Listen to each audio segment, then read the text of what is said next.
Hey guys, what is going on? I've got another knife review slash update here for you. Today I'm featuring the Cold Steel Spartan right here. Got a special background for you to fill in with the theme. A few specs on this knife. It's made out of the Japanese AUS 8 steel, bead blasted finish. It's got the Emerson wave feature here.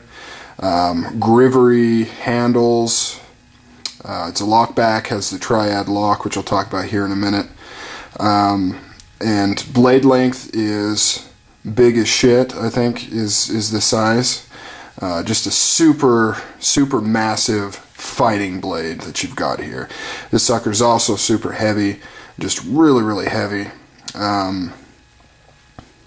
Just a really cool blade. I wouldn't say, as far as, you know, what you're going to use this knife for, definitely really wouldn't be an everyday carry. I mean, I guess you could. I'll talk about that in a minute. First, the Triad lock. On this particular one that I got, the lock was just really tough. You know, anybody that I let handle this blade, you know, that would all say the same thing, that it was just extremely hard to disengage.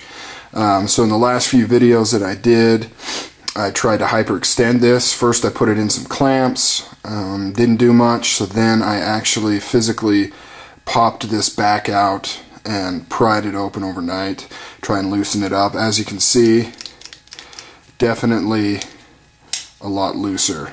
I'm pretty happy with it. However, I would say I went a little overboard. It's a little looser than what I would like.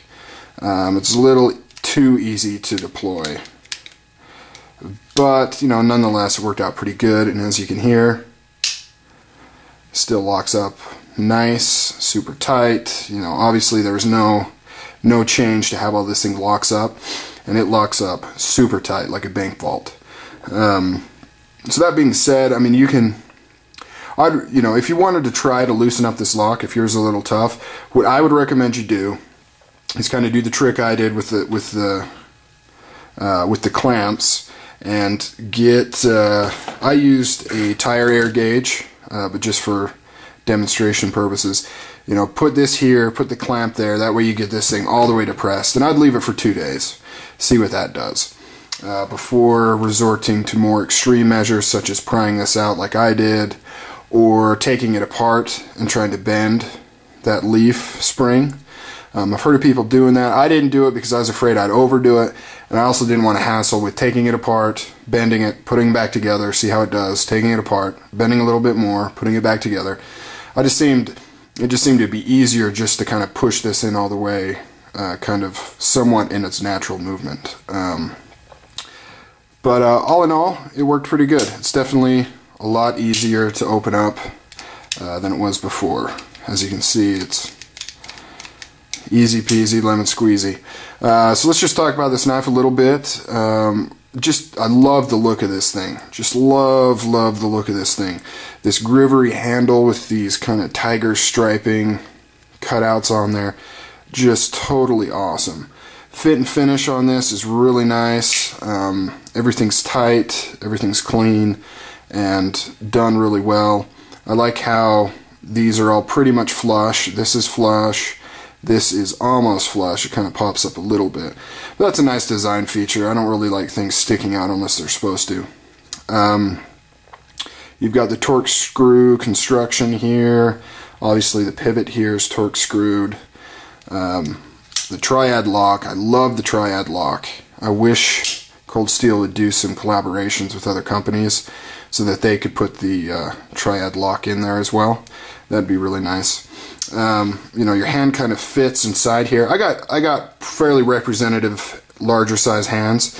They're not freakishly large. Obviously, if you've got mammoth size hands, you may have some trouble fitting them in there, but I think your average person would not run into that issue at all. And it's really cool because it's got kind of like a, you know, it wraps around your pinky here and it wraps around your index finger here. So as far as gripping goes, you will never ever lose grip on this thing. Just not possible. Even if these scales were completely smooth, and you know, this serves a little bit of a function, but it's mainly for aesthetics. But you know, I mean, once you get this in your hand, there's no taking it out. Drawback to that is when closed, you have a large amount of the blade exposed. So if this is being used in wet or salty conditions, you know, a good portion of your blade would be exposed to the elements. But I'd say it's a fair trade-off, you know. You do have a lot of exposure of your blade when closed, but I don't know exactly how much of an issue that is. You know, I don't know if having it more enclosed really protects it at all or not, but that is something to think about. Like I said before, you got the wave feature, which works really great, really awesome. The pocket clip is kind of small. In fact, it's really small. I like the placement of it. I think it's placed perfectly. Just enough sticks out that you could kind of reach in there and grab this sucker. And this is left and right hand tip-up carry. But you can grab enough of it. But that pocket clip, I don't know. Maybe it's not a big deal.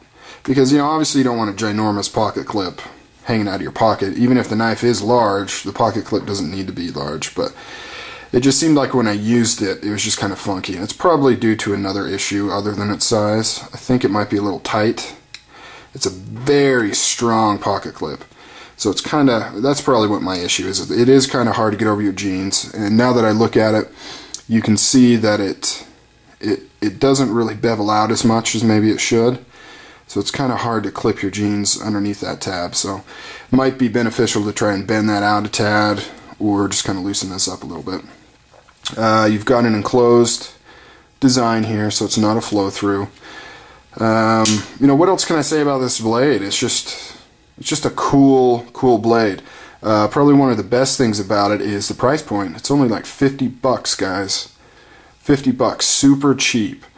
The only two things that I would say, no, actually really only one thing. The only one thing about this blade that kind of says cheaper is the washers are Teflon, you know, whereas your Spada and things like that are going to have the bronze phosphorus. But and you know, for all intents and purposes, I don't think it matters, because you don't really need, I mean, with the blade this heavy, you don't want this thing swinging around willy-nilly. I mean, first of all, it already comes out fairly easily, and that's just because this blade is so heavy.